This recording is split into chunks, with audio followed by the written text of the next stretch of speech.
શ્રીકૃષ્ણની જીવદયા. શ્રીકૃષ્ણ એવા અનેક વિશિષ્ટ લક્ષણો ધરાવતા હતા જેનાથી તેઓ સામાન્ય માણસ કરતાં જુદા તરી આવતા અને એટલે જ તેઓ ભગવાનના અવતાર ગણાય છે. તેઓ મહાભારત યુગના યુગપુરુષ ગણાતા. એમના સંપર્કમાં આવતા દરેકની, મનુષ્ય કે કોઈ પણ જીવની તેઓ કાળજી લેતા. કુરુક્ષેત્રના પ્રખ્યાત યુદ્ધમાં એમણે એક યોદ્ધા તરીકે ભાગ નહોતો લીધો. તેઓ અર્જુનના સારથી બન્યા હતા. દરરોજ ભીષણ યુદ્ધની સમાપ્તિ બાદ તેઓ ઘોડાઓની સાર સંભાળ લેતા. તેઓ સ્વયં એમના ઘા સાફ કરતા, એમને સ્નાન કરાવતા અને ખવડાવતા. તેઓ બીજા કોઈને પણ આ કાર્ય કરવા હુકમ કરી શક્યા હોત પરંતુ તેઓ સ્વયં પ્રાણીઓની કાળજી લેતા. એક દિવસ એક ટીટોડીએ કુરુક્ષેત્રના રણમેદાન નજીક એનો માળો બનાવ્યો. માનવીઓ વચ્ચે ચાલતા આ ભીષણ યુદ્ધથી આ બિચારું નિર્દોષ પક્ષી તો સાવ જ અજાણ હતું. સૂર્યોદય બાદ તે દિવસના યુદ્ધનો આરંભ થતાં જ શ્રીકૃષ્ણે આ જોયું. એમણે ટીટોડીના માળાનું રક્ષણ કરવા એક મોટો ઘંટ એના ઉપર મૂકી દીધો. નિર્દોષ પક્ષી એના બચ્ચાંની ચિંતા કરતું કલ્પાંત કરતું હતું.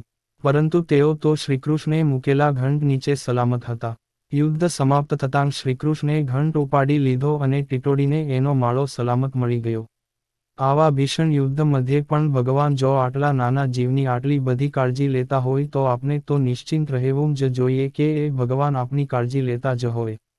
શ્રીકૃષ્ણ, સાક્ષાત ભગવાન. શ્રીકૃષ્ણ એવા અનેક વિશિષ્ટ લક્ષણો ધરાવતા હતા જેનાથી તેઓ સામાન્ય માણસ કરતાં જુદા તરી આવતા અને એટલે જ તેઓ ભગવાનના અવતાર ગણાય છે.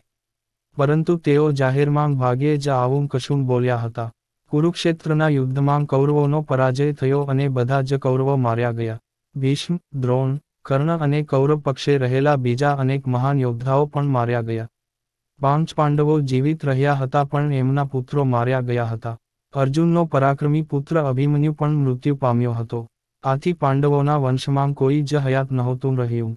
અભિમન્યુની પત્ની ઉત્તરા ત્યારે ગર્ભવતી હોવાથી એના ગર્ભમાં રહેલું બાળક જ પાંડવોના વંશની એકમાત્ર આશા હતી.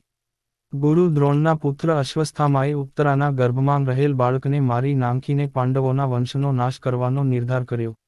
એણે સંહારક શસ્ત્ર બ્રહ્માસ્ત્રનો ઉપયોગ કરીને ઉત્તરાના ગર્ભમાંના બાળકને મારી નાંખ્યો.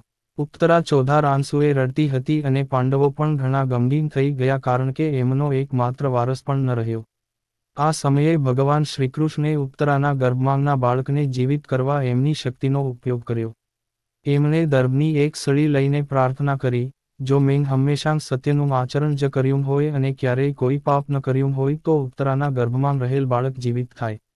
અને આ સાથે જ ઉત્તરાના ગર્ભમાંનું બાળક જીવિત થઈ ગયું.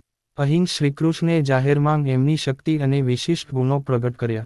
સામાન્ય રીતે આપણને એવું લાગે કે શ્રીકૃષ્ણે તો યુદ્ધમાં પાંડવોના વિજય માટે અનેક યુક્તિઓ અજમાવી હતી તો તેઓ શી રીતે એવું કહી શકે કે એમણે હંમેશા સત્યનું આચરણ જ કર્યું હતું અને ક્યારેય કોઈ પાપ નહોતું કર્યું.